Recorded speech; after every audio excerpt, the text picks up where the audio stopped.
जी chef साहब। जी बिस्मिल्लाहिर्रहमानिर्रहीम अस्सलाम वालेकुम वरफ़ान अला का ज़िक्र हज़ूर पाक सल्लल्लाहु अलैहि वसल्लम का ज़िक्र हमेशा बुलंद रहे। अला बिज़िक्रिल्लाहि तत्मइन्नुल क़ुलूब, और दिलों का सुकून सिर्फ़ और सिर्फ अल्लाह के ज़िक्र में है। अच्छा जी, मैं तो पिछे रेस्टोरेंट नज़र आ रहा है, स्वाद बाय सदीक सन का रेस्टोरेंट है। असी बनाया इनू बड़ा ढाबा स्टाइल, जिस तरह होंदा है ना, ढाबा होंदा है। ढाबे का मतलब ये होंदा है कि जिहदे च प्योर तुहानू ट्रेडिशनल फूड मिलता है, उस इलाके का या उस कंट्री का या उस जगह का ट्रेडिशनल फूड। साढ़े कोल अलहमदुलिल्लाह जिहड़ा भी खाना ने, जिस तरह साढ़े घरां दे विच खाने बनते ने ना, बड़े लैस स्पाइसी लैस ऑयली जे, इस तरह असीं खाना बनाने आ बिल्कुल इनू जिहड़ा ना कह लो कि ट्रेडिशनल स्टाइल दे विच, ढाबा स्टाइल दे विच। आओ तुहानू मैं दस लवां कि साडी हसीयत की है, स्वाद के खाने एडे टेस्टी होंदे ने, उहदी वजह की है, आओ तुहानू पता।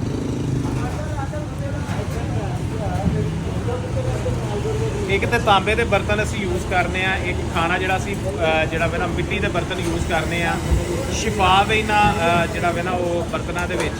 उस तो बाद असी की करने,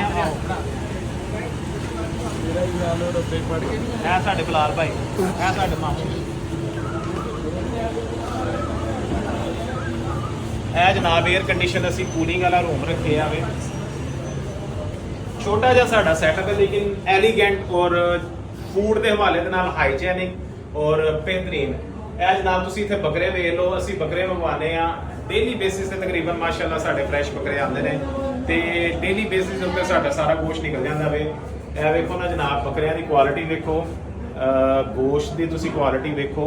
उतरों दी आओ जी, जरा इधर रोशनी नहीं है, जरा रोशनी दे विच बहाओ।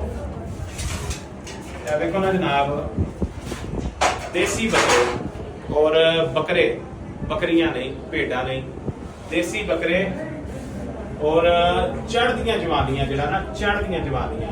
अच्छा, ये कपूरे नहीं है, लेकिन है बकरा है ने। अच्छा, फिर अगे आ जाओ, फिर ए जनाब बकरे आ जाते हैं, फिर अगे आ जाओ, फिर ए बकरे आ जाओ। अच्छा, 24 घंटे माशाअल्लाह साडा रेस्टोरेंट खुले है जी, और 24 घंटे ही तुहानू फ्रैश खाना मिलेगा। साडा खाना 2-3 घंटिਆਂ ਦੇ ਵਿੱਚ माशाअल्लाह जिन्ना भी बनाने मुक जाता, फिर असीं बना देने। गोश्त नालों नाल कटिया जाता, नालों नाल उहनूं असीं बनाते जाने, और नालों नाल ही माशाअल्लाह सेल आउट होता जाता। ताज़े खाने का एक अपना टेस्ट है और एक अपनी उहदी गज़ाइयत है। ताज़े खाने, देसी घ्यो के खाने ते देसी बकरियां के खाने जे ते स्वाद ते आओ, असीं तुहाडा इंतजार कर रहे हैं। Thank you.